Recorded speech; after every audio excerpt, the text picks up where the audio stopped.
Hello, everyone. Welcome back to this session, which is discussing the fiscal heartbeat of our nation. And what better day than the budget day to discuss this?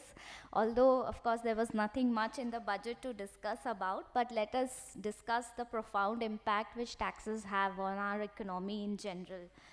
Uh, Tax is something which, of course, unites us all sitting here. And today, the theme of the budget being Amrit Kal, I think our finance minister quoted that how we have been perceiving that foreign direct investment is necessary for the economic growth of the country, but it seems that this was underscored when she redefined the meaning of FDI, saying first develop India rather than bringing foreign direct investments into India. So let us first start with the history of taxation in India and how why is taxation measures relevant for the economic development of the nation or the geography was coming from the Manu Smriti, and wherein the king said that for the good of the subject, if I have to collect tax from them, this is as good as the sun drawing moisture from the earth to give it back a thousandfold. Even Kautilya's Arthashastra mentioned about Kosh Mool Dand, which is the central root of tax administration. Even during the medieval era going forward, the Mughal emperors levied land revenue taxes, and these were levied in order to fund the wars which were going on during that time. Although the right to the taxes were given to the Britishers to be collected on behalf of the emperors during sometime after 1857. But let's fast forward to the recent times, and in recent times, to enhance the ease of living and ease of doing business, our taxation ecosystem has perceivably undergone a substantial change.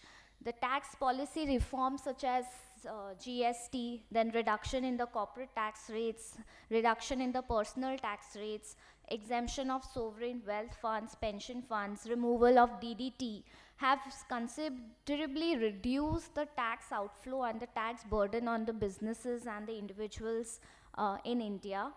The GST has definitely been transformable as far as the collection of tax is concerned and as far as formalization of the economy is concerned.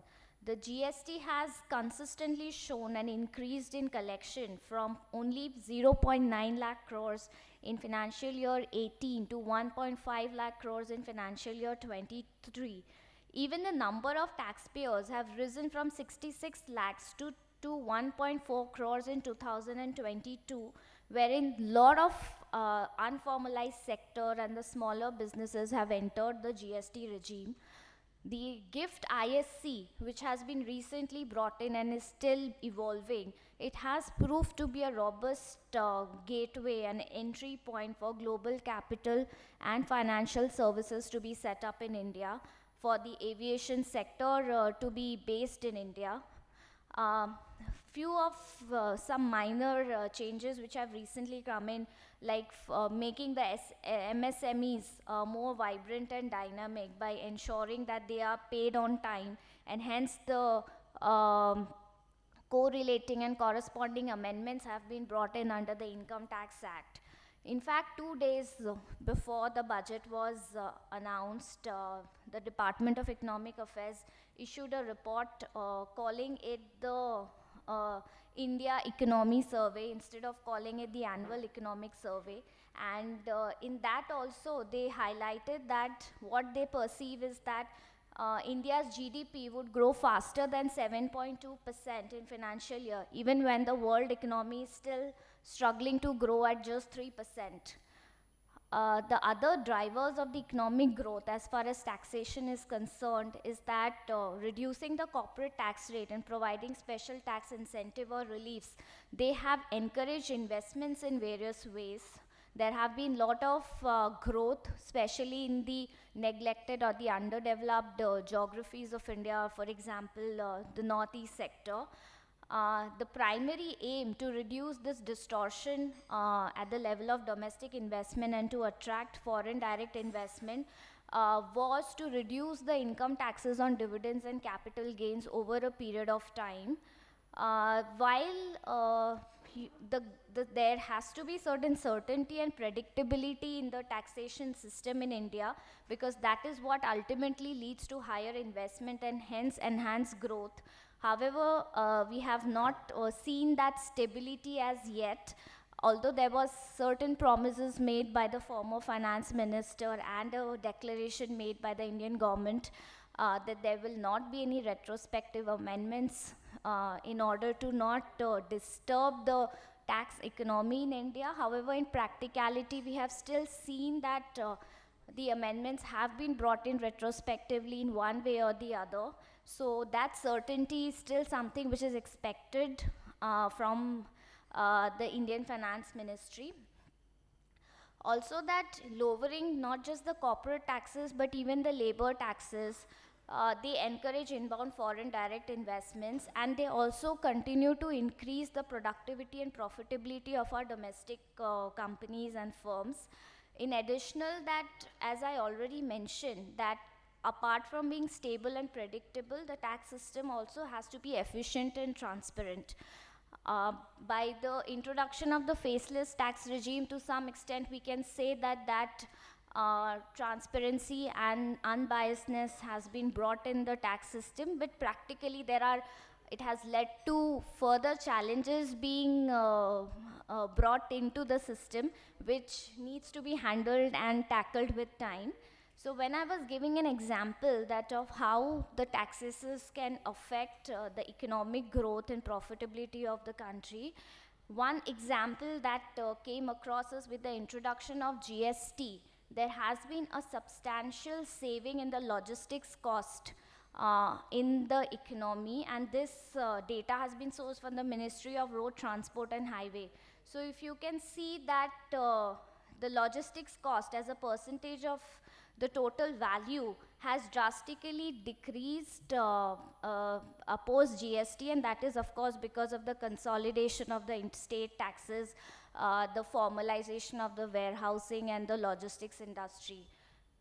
Now coming to direct tax GDP ratio. Now this is something which is used to measure the amount of taxes which is collected by the government of a country to the amount of income that it makes in the form of GDP.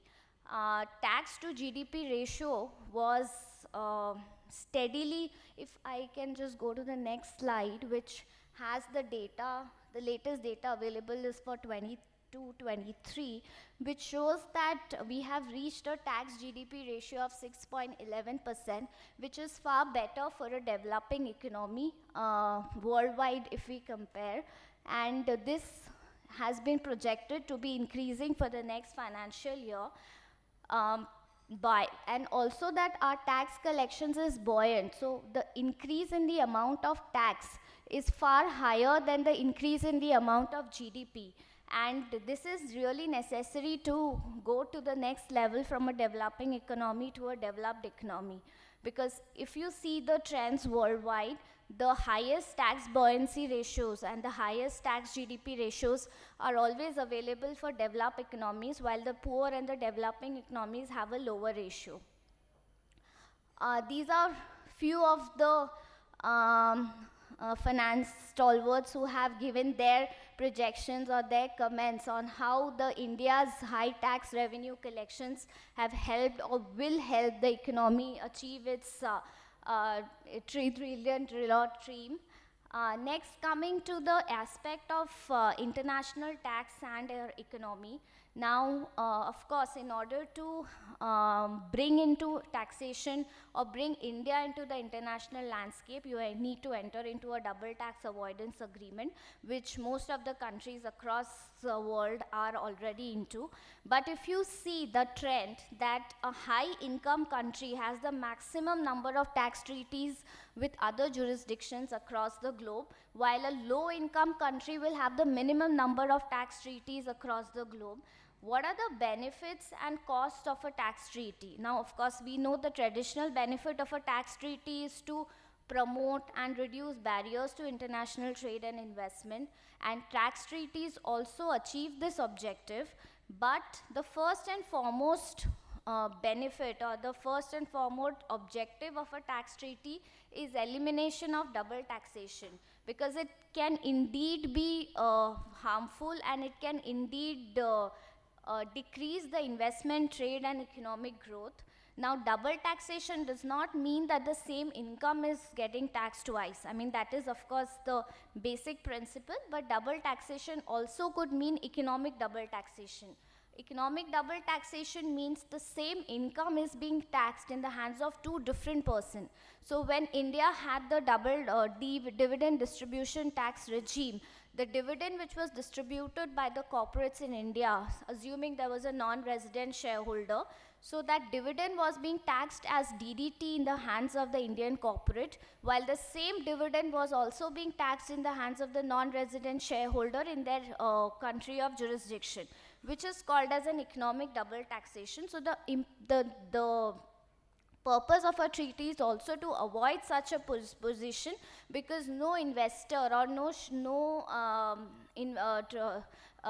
shareholder would want that his income be taxed twice. Again, that there is another example how there could be an economic double taxation is where there is a concept of permanent establishment, as we have been listening since morning. Now, if India considers a certain non-resident entity to have a PE in India, it will tax that entity at the highest rate of 40%. Now, while that income which is being paid into India, that income, if it is already at an arm's length price, so actually there is no loss to the revenue either in India or outside India. So even this concept has been upheld by the Supreme Court time and again, that what you need to only tax is an indifferential income, or an income which is arising out of a favorable treatment between two countries. Hence, most of the tax treaties also ensure that if the transactions are at arm's length price, there is no question to again tax it in the other jurisdiction. Again, that if there's a dispute between the two jurisdictions on the concept whether an income is taxed in the source country or not, most of the treaties provide for a mutual agreement procedure, which is when they both sit together across the table and come at a common settlement or a common solution, which is not in the form of how we do a litigation in court, but that is something which they both agree as an arbitration agreement. And then that is what they have, that is the taxpayer certainty which is being provided to them. But there is also a cost which is associated with the tax treaty, and the cost is, of course, when you choose not to tax certain income in your country, which is basically restricting that treaty to impose taxes in your own country. And second is that the treaty may be, having its with all intent and good purpose, wanting to tax an income, but the taxpayer, because of the loopholes or the treaty shopping benefits, chooses to restructure or to coagulate the transaction in such a manner that he or she ends up paying tax in none of the jurisdiction, which is what you must have heard is called as treaty shopping and cherry picking and etc. So this is a cost which is associated with entering into a double taxation avoidance agreement with a country of another jurisdiction. While you may feel that that treaty is being beneficial to your country as that's giving you a benefit, but if that is being exploited in the way of a loophole, then that cost has to be considered and embedded in our cost of economic growth as well. The most important forms wherever the treaty shopping is generally adhered to is, of course, to establishment of permanent establishments, dividend, interest, royalty. So what happens is that maybe the beneficial owner and the source jurisdiction where the income is being received or paid is not necessarily the same. And due to that such constraints, there is a lot of cost and tax which is being foregone presently. Of course, there has been a lot of tax changes and updates and amendments which have been brought in. Treaties have been renegotiated. There has been the base erosion profit shifting.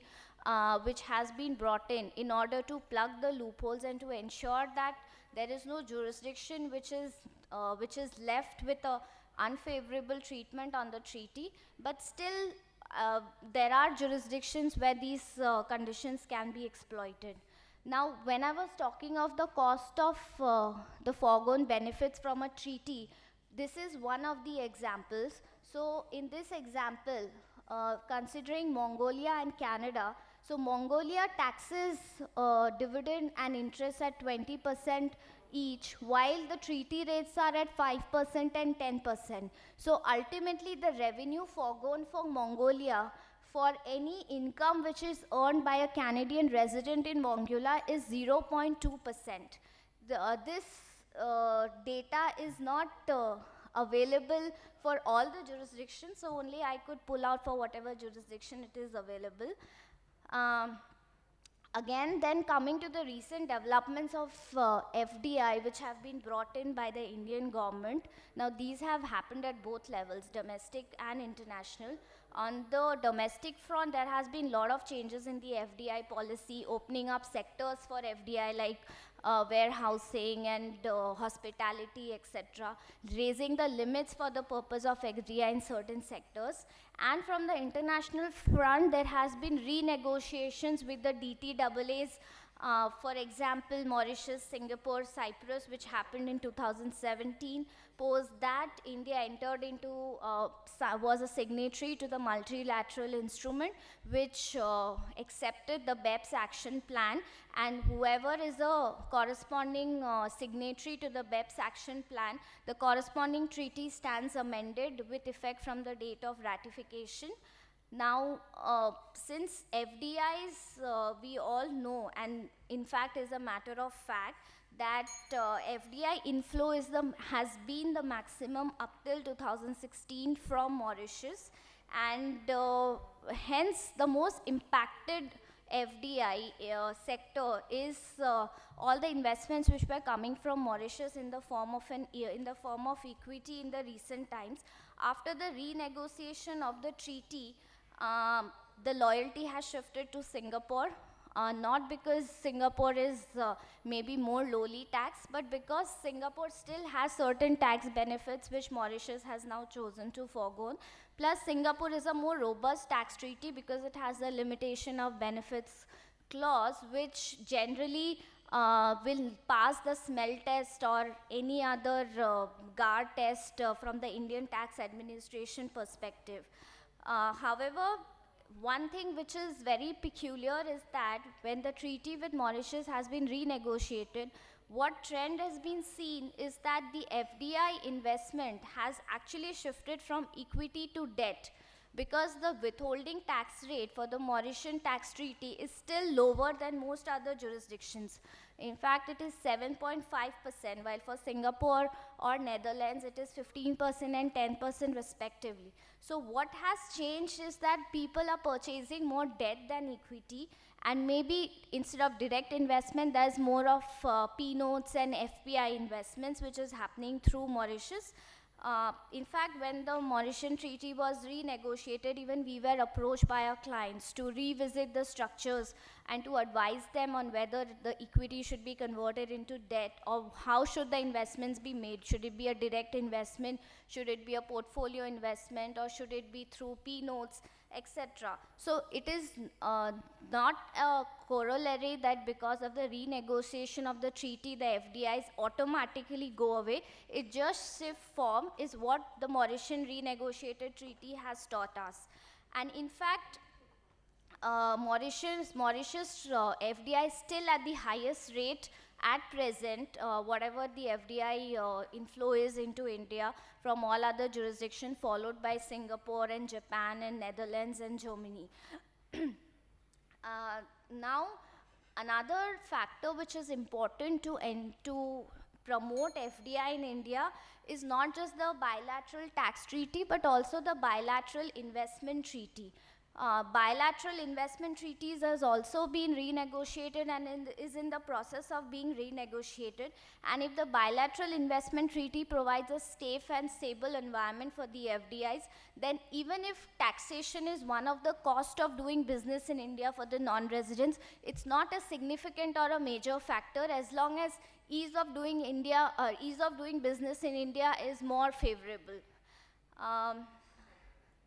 Apart from that, I think I've already exceeded the time, but this also ends my presentation. So thank you so much. And with this, I think I end my presentation and hope to see you all soon again. Thank you.